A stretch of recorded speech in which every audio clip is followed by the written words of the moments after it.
Good evening everyone. তো আমরা পড়া শুরু করেছিলাম বায়োমলিকিউলস বা জীবাণুসমূহ। তো তার মধ্যে আমরা গত ভিডিওতে কার্বোহাইড্রেট সম্পর্কে আলোচনা করেছি। কার্বোহাইড্রেটের বেসিকগুলো আমাদের আলোচনা করা হয়ে গেছে। আজকে আমরা দেখব এই ভিডিওতে কার্বোহাইড্রেটকে রিপ্রেজেন্টেশনের টেকনিক কী হতে পারে। তো কার্বোহাইড্রেটের ডেফিনেশন বা সংজ্ঞা দিতে গিয়ে বলেছিলাম একটা পয়েন্টে যে এর মধ্যে অনেকগুলো কাইরাল সেন্টার থাকতে হবে, কাইরাল সেন্টার থাকবে। এবার কাইরাল সেন্টার কি সেটাও বলেছিলাম যে সাপোজ এরকম একটা কার্বন আছে, এর সাথে যদি চারটে আলাদা গ্রুপ থাকে, যেমন সাপোজ ধরলাম একটা হাইড্রোজেন, একটা মিথাইল, একটা ক্লোরিন, একটা ইথাইল গ্রুপ আছে, তাহলে চারটে আলাদা গ্রুপ আছে, তাহলে এটা কাইরাল কার্বন। এবার সমস্যাটা হচ্ছে এই কাইরাল কার্বনটা তো দেখতে এরকম না, কারণ আমরা জানি কার্বনের সাথে যদি চারটে গ্রুপ থাকে সেই কার্বনটা হচ্ছে sp3 সংকরায়িত হয়, আর sp3 সংকরায়িত হলে এটা দেখতে চতুস্তলকের মতো হবে। এবার একটা চতুস্তলককে আমরা কী করে রিপ্রেজেন্টেশন করে থাকি, তো চতুস্তলকের রিপ্রেজেন্টেশনের জন্য প্রথমে আমরা জানি যে চতুস্তলকের ভূমিটা হচ্ছে একটা ত্রিভুজ হয়। তাহলে প্রথমে একটা ত্রিভুজ আঁকিয়ে নিই, এই চতুস্তলকের ভূমি ত্রিভুজ একটা হলো। এবার এখান থেকে ওপরে একটা পয়েন্ট নিতে হবে, মনে করলাম ত্রিভুজটা এই প্লেনে আছে, এই তলে আছে ত্রিভুজটা, এখান থেকে হাওয়ায় একটা পয়েন্ট নিতে হবে, দিয়ে এই যে তিনটে কর্নার ত্রিভুজের, এই তিনটে কর্নারের সাথে এই পয়েন্টটাকে জোড়া করতে হবে। তো আমরা এরকম স্পেসে একটা পয়েন্ট নিলাম, এই পয়েন্টের সাথে এটাকে জোড়া করে দিলাম।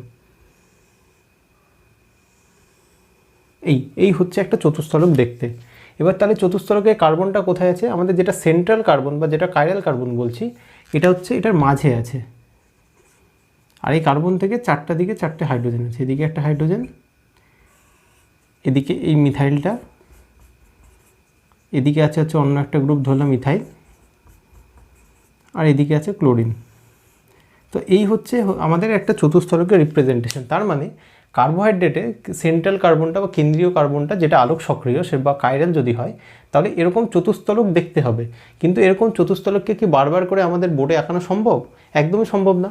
তাহলে চতুস্তলককে যদি আমরা বারবার করে এভাবে বোর্ডে না আঁকাতে পারি, বা অনেকগুলো কার্বন যদি চলেছে, 6টা কার্বন 7টা কার্বন, প্রত্যেকেই যদি কাইরাল হয়, তাহলে প্রত্যেককে তো এভাবে আঁকানো সম্ভব না। তাই এটাকে সোজা করার জন্য মানে ড্র করার যে পদ্ধতি, কাইরাল কার্বনকে বা 3D মলিকিউলকে সোজা করে আঁকানোর যে পদ্ধতি, সেটাকেই আমরা বলছি হচ্ছে প্রজেকশন ফর্মুলা। তাই আমাদের দরকার পড়ে প্রজেকশন ফর্মুলা। এই প্রজেকশন ফর্মুলা সম্পর্কে স্টিরিও কেমিস্ট্রি পড়তে গিয়ে অবশ্যই পড়েছো, তো সেগুলো নিয়ে আলোচনা করব না। প্রজেকশন ফর্মুলার মধ্যে অনেকগুলো আছে, ফ্লাইং ওয়েজ আছে, সহর্স আছে, জিগজ্যাগ আছে, নিউম্যান আছে, ফিশার আছে, আমার সব জানার দরকার নেই। আমার কার্বোহাইড্রেটকে যে স্পেসিফিক প্রজেকশন ফর্মুলা দিয়ে রিপ্রেজেন্ট করা হয় তাকে বলা হচ্ছে ফিশার প্রজেকশন ফর্মুলা। তো আমাদের প্রজেকশন ফর্মুলার কাজ কি বললাম, একটা যদি 3D মলিকিউল থাকে বা তাহলে সেই 3D মলিকিউলকে বারবার করে খাতার মধ্যে ড্র করতে বা বোর্ডের মধ্যে ড্র করতে আমাদের অসুবিধা হয়। তাহলে সেই অসুবিধাটা দূর করার জন্য আমরা যেন খুব সহজে ড্র করতে পারি, তার জন্য প্রজেকশন ফর্মুলা। এই প্রজেকশন ফর্মুলার কাজ হচ্ছে 3Dকে 2Dতে কনভার্ট করা। এবার আমি মেন চলে আসি কার্বোহাইড্রেটের জন্য যে প্রজেকশন ফর্মুলা আছে, ফিশার প্রজেকশন ফর্মুলা, সেটাতে। তাহলে ফিশার প্রজেকশন ফর্মুলাতে কী হয়, প্রথম কথা কয়েকটা পয়েন্ট আছে, সেই পয়েন্টগুলো মাথায় রাখলে ফিশার প্রজেকশন ফর্মুলা সোজা। আর ফিশারটা যদি আমরা বুঝতে পারি, তাহলে কার্বোহাইড্রেটটা আমাদের পক্ষে কোনো জটিল বিষয় কিন্তু হবে না। তো ফিশার প্রজেকশন ফর্মুলাতে 1 নম্বর যেটা পয়েন্ট, সেটা হচ্ছে এই ফিশার প্রজেকশন ফর্মুলাতে আমরা একটা যোগ চিহ্নের আকারে প্রকাশ করি। তাহলে এই বড় করে একটা যোগ চিহ্ন আঁকিয়ে নিলাম, এটা হচ্ছে ফিশার প্রজেকশনের পদ্ধতি। তাহলে আমরা দেখতে পাচ্ছি এই যোগ চিহ্নের মধ্যে দু ধরনের লাইন আছে। একটা হচ্ছে এই লাইনটা, যেটাকে আমরা বলবো ভার্টিক্যাল লাইন বা উলম্ব রেখা,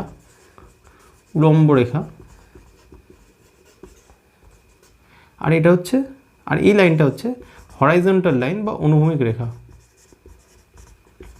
এগুলো আমরা জানি ভার্টিক্যাল হরাইজন্টাল কাকে বলে। তাহলে ফিশার প্রজেকশনে দুটো রেখা থেকে, একটা উলম্ব রেখা আর একটা অনুভূমিক রেখা হলো। তাহলে আমার এবার এই যে দুটো রেখা একটা বিন্দুতে আমাকে ছেদ করেছে দেখতে পাচ্ছি, এই ভার্টিক্যাল লাইন আর হরাইজন্টাল লাইনটা এই পয়েন্টে নিজেদেরকে ছেদ করেছে। তাহলে এই পয়েন্টটাই হচ্ছে আমার সেই কাইরাল কার্বন। তাহলে বোঝা গেল প্রথম কথা, ফিশার প্রজেকশনে ভার্টিক্যাল লাইন আর হরাইজন্টাল লাইনটা যে বিন্দুতে একে অপরকে ছেদ করে সেই পয়েন্টটাই হচ্ছে কাইরাল কার্বন। এটা হচ্ছে প্রথম কথা। এবার আমি কি দেখলাম, যে কাইরাল কার্বনের সাথে চারটে আলাদা গ্রুপ আছে। মনে করলাম গ্রুপগুলো হচ্ছে এবিসিডিও দরকার নেই, চারটে গ্রুপ আলাদা ধরে নিই।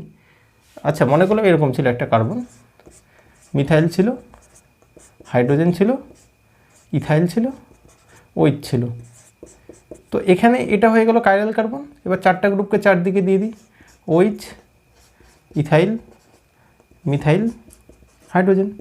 এই হয়ে গেল হরাইজন্টাল লাইনের দুটো গ্রুপ, ভার্টিক্যাল লাইনের দুটো গ্রুপ, 4টে গ্রুপ দিয়ে দিলাম আর দুটো সংযোগস্থল হচ্ছে কাইরাল কার্বনটা। এবার সেকেন্ড পয়েন্ট কি, সেকেন্ড পয়েন্টটা হচ্ছে এই যে হরাইজন্টাল লাইনে যে দুটো গ্রুপ আছে, এই দুটো গ্রুপ, এই হরাইজন্টাল লাইনের গ্রুপগুলো অ্যাবভ দ্য প্লেন মানে প্লেনের উপরে অবস্থিত। তাহলে কি হলো, হরাইজন্টাল লাইনকে ইচের লিখছি, হরাইজন্টাল লাইনের গ্রুপগুলি প্লেনের উপরে অবস্থিত, প্লেনের উপরে অবস্থিত। বুঝিয়ে দিচ্ছি মানেটা কি। আর এই যে এই দুটো লাইন, এই দুটো ভার্টিক্যাল লাইন, তাহলে VL লিখলাম, ভার্টিক্যাল লাইনের গ্রুপগুলি প্লেনের নিচে অবস্থিত। তাহলে এই লাইনটার মানে কি দাঁড়ালো, দেখো এই বোর্ডটাকে যদি আমি একটা প্লেন ধরে নিই, এই বোর্ডটাকে প্লেন ধরে নিচ্ছি, তাহলে বলছি এই বোর্ড থেকে এই যে দুটো গ্রুপ মিথাইল আর হাইড্রোজেন মানে যারা হরাইজন্টাল লাইনে আছে তারা প্লেনের উপরে আছে, মানে বোর্ড থেকে উপরের দিকে উঠে আছে। মানে কার্বনটা যদি এখানে হয় তাহলে কার্বন থেকে একটা মিথাইল এইভাবে উঠে আছে এদিকে, আর হাইড্রোজেনটা এইভাবে উঠে আছে, মানে দুটোই হচ্ছে উঠে আছে বোর্ড থেকে।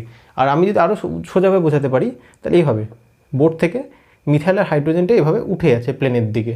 কারণ আমরা পড়েছি কার্বনটা চতুস্থলক, তাহলে প্লেনে আঁকাতে, প্লেনে থাকবে না। তাহলে এই মলিকিউলটাকে আমি প্লেনে আঁকিয়েছি প্রজেকশন ফর্মুলাতে, যেটা আমি বোঝালাম যে সহজ করার জন্য, এই 3Dকে 2D করার জন্য আমি প্লেনে আঁকিয়েছি। কিন্তু এই ছবিটা যখন দেখব, এই হরাইজন্টাল লাইনে যে দুটো গ্রুপ আছে বুঝে নিতে হবে ওই দুটো গ্রুপ এভাবে প্লেন থেকে উপরের দিকে উঠে আছে।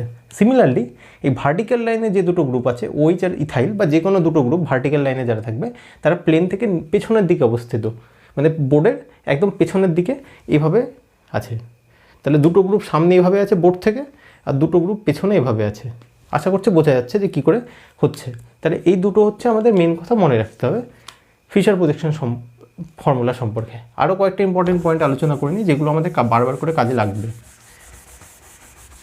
3 নম্বর কথা হচ্ছে ফিশার প্রজেকশন ফর্মুলাটাকে আমরা কখনো কি করব, দেখো 3 নম্বর। এবার মনে করলাম একটা ফিশার প্রজেকশন এরকম আছে, আঁকিয়ে ফেলি, তারপর পয়েন্টটা আলোচনা করছি। হাইড্রোজেন আছে, মিথাইল আছে, OH আছে, ইথাইল আছে। এবার এই যে ফিশার প্রজেকশন ফর্মুলা, এটাকে আমি প্লেনের মধ্যে 180 ডিগ্রি ঘোরাতে পারবো।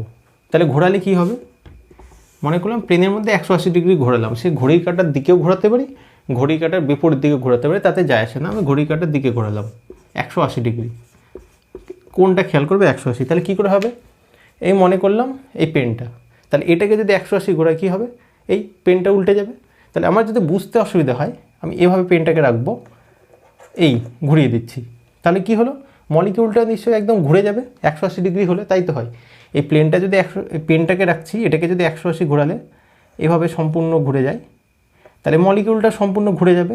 তাহলে এইভাবে ধরে ঘুরিয়ে দিই, তাহলে প্রত্যেকে তার উল্টো দিকে চলে যাবে। তাহলে কী হবে, ইথাইলটা উপরে চলে যাবে, মিথাইলটা নিচে আসবে, OHটা বাঁ দিকে চলে যাবে, Hটা ডান দিকে চলে যাবে। কী করে গেল, এটাকেও বোঝার চেষ্টা করি। এই OH আর মিথাইল এভাবে ছিল, 180 ঘোরালাম, এই তাহলে পজিশনটা চেঞ্জ করবে। বা আরও এইভাবে মলিকিউলটাকে ধরে যদি ইমাজিনেশন করা যায়, মলিকিউলটাকে ধরে এভাবে 180 ডিগ্রি ঘুরিয়ে দিয়েছি। তাহলে ফিশার প্রজেকশন ফর্মুলাকে প্লেনের মধ্যে 180 ডিগ্রি ঘোরানো যায়। যদি আমরা যে কোনো ফিশার প্রজেকশন ফর্মুলাকে প্লেনের মধ্যে 180 ডিগ্রি ঘোরাই, তাহলে একই মলিকিউল বা আইডেন্টিক্যাল মলিকিউল পাওয়া যায়। এই কোশ্চেনগুলো নিট বা জেইতে খুব জিজ্ঞেস করে। দুটো ফিশার প্রজেকশন আঁকিয়ে দেবে, বলবে বলো আইডেন্টিক্যাল না এনানসিওমার না ডায়াস্টেরিওমার। তাহলে বললাম ফিশার প্রজেকশন ফর্মুলাকে প্লেনের মধ্যে 180 ডিগ্রি ঘোরালে আইডেন্টিক্যাল মলিকিউল পাওয়া যায়, হলো। এবার আরও একটা ইম্পর্টেন্ট কথা, যে এই প্রজেকশন ফর্মুলাটাকে কখনো প্লেন থেকে তুলতে পারবো না। সাপোজ এরকম আছে, তো এটাকে তুলে এভাবে ঘুরিয়ে দিলাম, এভাবে ছিল প্লেনের মধ্যে, আমি তুলে এভাবে ঘুরিয়ে দিলাম, সেটা হবে না। প্লেন থেকে কখনো ফিশার প্রজেকশনকে তোলা যাবে না।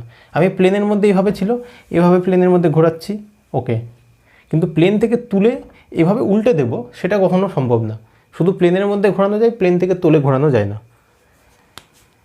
4 নম্বর, এক বললাম 180 ডিগ্রি ঘোরালে আইডেন্টিক্যাল পাওয়া যায়। সিমিলারলি এবার এই প্রজেকশন ফর্মুলার মধ্যে যে বিভিন্ন গ্রুপগুলো দেখতে পাচ্ছি, 4টে এই যে গ্রুপগুলো আছে, এই গ্রুপগুলোর মধ্যে ইন্টারচেঞ্জ করা যায়, মানে একে অপরের সাথে গ্রুপগুলো বিনিময় করা যায়। তো বিনিময়ের দুটো পদ্ধতি আছে, আমি জোড়ায় জোড়ায় করতে পারি বা একটাকে স্থির রেখে বাকি 3টাকে করতে পারি। তো আমি যেটা প্রেফার করি, যে কোনো একটা গ্রুপকে স্থির রেখে বাকি 3টের মধ্যে এক্সচেঞ্জ করব। কীভাবে, তাহলে বললাম ফিশার প্রজেকশনে গ্রুপগুলোর মধ্যে ইন্টারচেঞ্জ করা যায়, যে কোনো একটাকে স্থির রেখে তিনটের মধ্যে করব। তাহলে ওই আবার এই মলিকিউলটাকে আঁকিয়ে ফেলি। কী করে করবো? যে কোনো একটাকে স্থির রাখছি, মনে করলাম আমি মিথাইলটাকে স্থির রেখেছি, তাহলে বাকি তিনটের মধ্যে বিনিময় করতে পারবো। ক্লকওয়াইজ করি, অ্যান্টি ক্লকওয়াইজ করি, কোনো ম্যাটার করে না। এদিক দিয়ে করলাম হাইড্রোজেন এখানে, এটা এখানে, এটা এখানে, তাহলে পরের যে প্রজেকশন হবে সেটা ওইচটা এখানে, হাইড্রোজেন এখানে, ইথাইল এখানে। তাহলে এই দুটো একই অণু।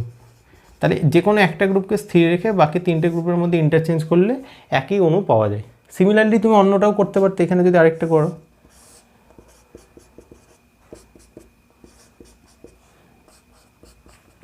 এবার মনে করলাম হাইড্রোজেনটাকে স্থির করব, স্থির করে দিলাম, বাকি তিনটার মধ্যে এক্সচেঞ্জ করবো, এটাকে এখানে, এটাকে এখানে, এটাকে এখানে। তাহলে এরকম দেখতে হবে, হাইড্রোজেনটা এখানে, মিথাইলটা এখানে চলে গেল, ওইচটা এখানে চলে এলো, ইথাইলটা এখানে চলে এলো। তাহলে এটা হচ্ছে আইডেন্টিক্যাল মলিকিউল। তাহলে ফিশার প্রজেকশনে যেমন বললাম প্লেনের মধ্যে 180 ডিগ্রি ঘোরালেও একই অণু পাওয়া যায়। সিমিলারলি যে কোনো একটা গ্রুপকে স্থির রেখে বাকি তিনটের মধ্যে যদি আমরা ইন্টারচেঞ্জ করি বা বিনিময় করি তাহলেও হচ্ছে একই অণু পাওয়া যায়। তাহলে এটা হচ্ছে ফিশার প্রজেকশনের আরেকটা বৈশিষ্ট্য। আরও একটা দুটো বৈশিষ্ট্য বলে দিই, তাহলে কার্বোহাইড্রেটটা আমাদের বুঝতে সুবিধা হবে, কারণ কার্বোহাইড্রেটকে আমরা সম্পূর্ণটাই ফিশার প্রজেকশনে করি। 5 নম্বর বৈশিষ্ট্য কী হবে? এবার এতক্ষণ তো তিনটে গ্রুপের মধ্যে বিনিময় করছিলাম, এবার মনে করলাম আমার ইচ্ছা হয়েছে আমি দুটো গ্রুপের মধ্যে করব, যে কোনো দুটো গ্রুপের মধ্যে বিনিময় করলাম। তাহলে মনে হলো এই দুটোর মধ্যে এক্সচেঞ্জ করব, করে দিলাম। তাহলে কী হবে? ওইচটা এখানে আসবে আর ইথাইলটা এখানে চলে যাবে। তাহলে এই দুটো কি একই অণু হলো? না, এই দুটো একই অণু হলো না। এটা হয়ে গেল এর এনানসিওমার। এনানসিওমার কাকে বলে নিশ্চয়ই স্টিরিওকেমিস্ট্রিতে পড়েছো বা SN1 সাবস্টিটিউশন রিঅ্যাকশন পড়তে গিয়ে পড়া হয়েছে। তাহলে যে কোনো দুটো গ্রুপের মধ্যে যদি এক্সচেঞ্জ করি তাহলে এনানসিওমার, আর একটাকে স্থির রেখে তিনটে গ্রুপের মধ্যে করলে আইডেন্টিক্যাল মলিকিউল পাওয়া যায়। এবার স্বাভাবিক কথা এই কোশ্চেনটা করতে পারো যে একটাকে স্থির রেখে তিনটের মধ্যে করলে কেন আইডেন্টিক্যাল মলিকিউল পাওয়া যাচ্ছে। তাহলে আমরা এভাবে ভাবতে পারি, ধরো একটা মিথেন, এভাবে ভাবতে পারি মিথেনটাকে, এই তো। তাহলে এবার কি এটাকে আমি এই ফরম্যাটে ভেবে নিতে পারি যে ধরো একটা হাইড্রোজেন উপরে আছে আর তিনটে হাইড্রোজেন প্লেনের মধ্যে ট্রায়াঙ্গেলটার মধ্যে আছে। তাহলে কি হতে পারে? আমি এই বন্ডটাকে ধরে যদি ঘোরাই, আমরা জানি যে কার্বন কার্বন সিঙ্গেল বন্ড বরাবর রোটেশন পসিবল। তাহলে আমি যদি এই বন্ডটাকে ধরে রোটেশন করি তাহলে কী হবে? হাইড্রোজেনগুলোকে যদি হাইড্রোজেনগুলোকে আলাদা করে দিই, এইচএ, এইচবি, এইচসি, ধরো এরকম করলাম। এবার এই বন্ডটা বরাবর রোটেশন করছে। আচ্ছা, এভাবে না কি আর একটু অন্যভাবে আঁকাই, তাহলে মানে বুঝতে সুবিধা হবে। আমি যদি এভাবে ড্র করি তাহলে মানে বুঝতে সুবিধা হবে।